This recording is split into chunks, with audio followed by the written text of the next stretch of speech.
పాదయాత్ర చేయాలని చెప్పి నిర్ణయించడం జరిగింది.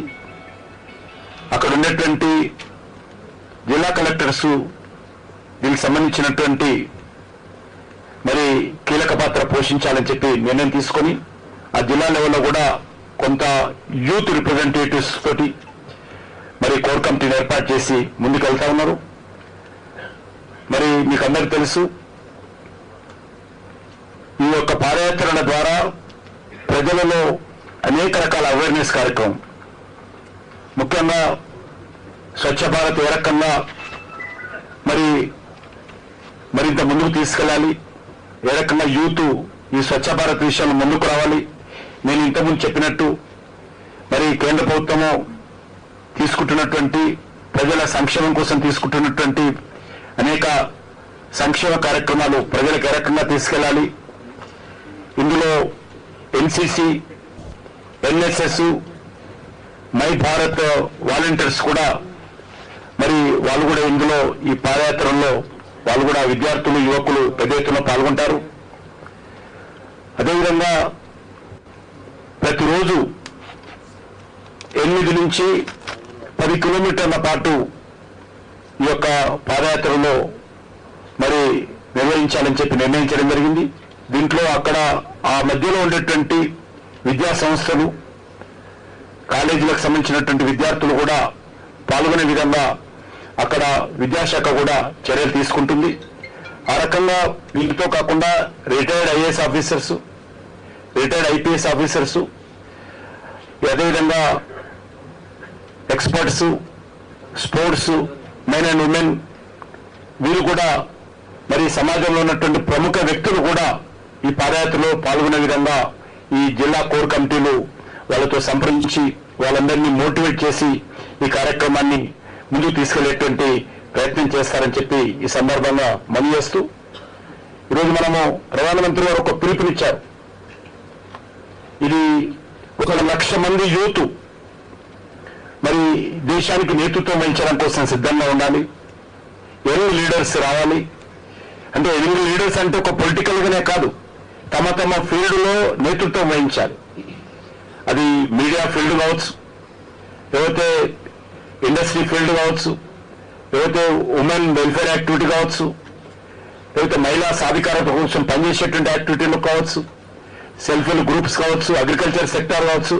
ఆ రకంగా అన్ని సెక్టార్లో కూడా 1,00,000 మంది యూత్ లీడర్స్ ముందుకొచ్చి దేశాన్ని మరి 2047లో ఏదైతే వికసిత్ భారత్, ఒక డెవలప్డ్ కంట్రీగా మనం ఎమర్జ్ కావాలనుకుంటున్నామో దానికి నేతృత్వం వహించాలి 1,00,000 మంది అని చెప్పి ప్రధానమంత్రి గారు పిలుపునిచ్చారు.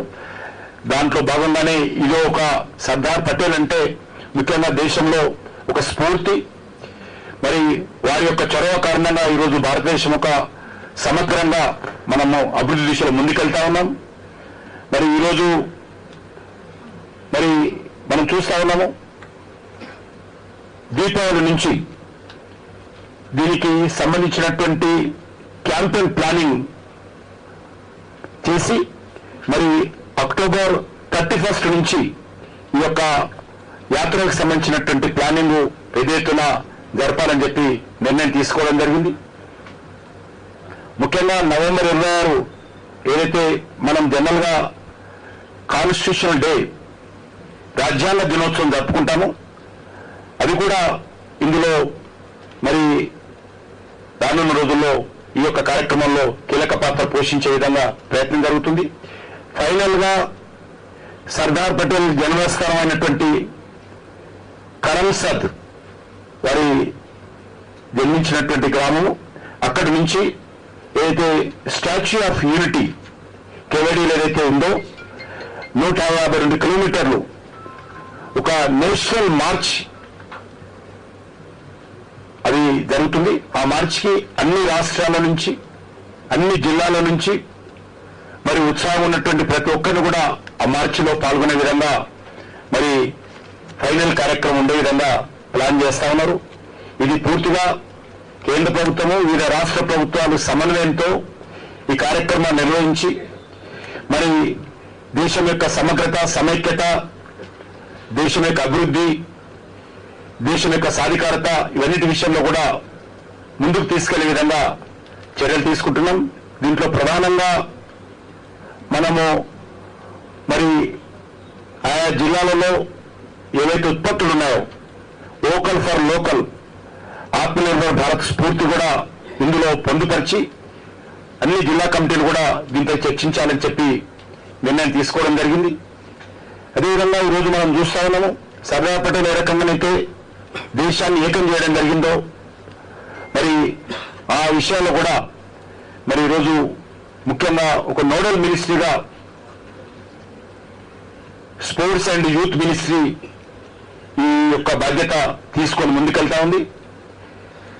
మరి ఈరోజు ఈ రకమైనటువంటి కార్యక్రమం ఏదైతున్నదో ఈ కార్యక్రమానికి మన తెలంగాణ రాష్ట్రంలో ఉన్నటువంటి మీడియా కూడా పూర్తిగా సహాయ సహకారాలు అందించి దేశ భవిష్యత్తు కోసం దేశం యొక్క యువతను ప్రోత్సహించేటువంటి కార్యక్రమం, అవేర్నెస్ తెచ్చేటువంటి కార్యక్రమం, రాజకీయాలకు అతీతమైనటువంటి కార్యక్రమం కాబట్టి ఇందులో మీడియా కూడా ప్రముఖ పాత్ర పోషించి మరి ఈ యొక్క కార్యక్రమాన్ని ప్రోత్సహించాలని చెప్పి నేను ఈ సందర్భంగా కోరుకుంటూ సెలవు తీసుకుంటున్నాను.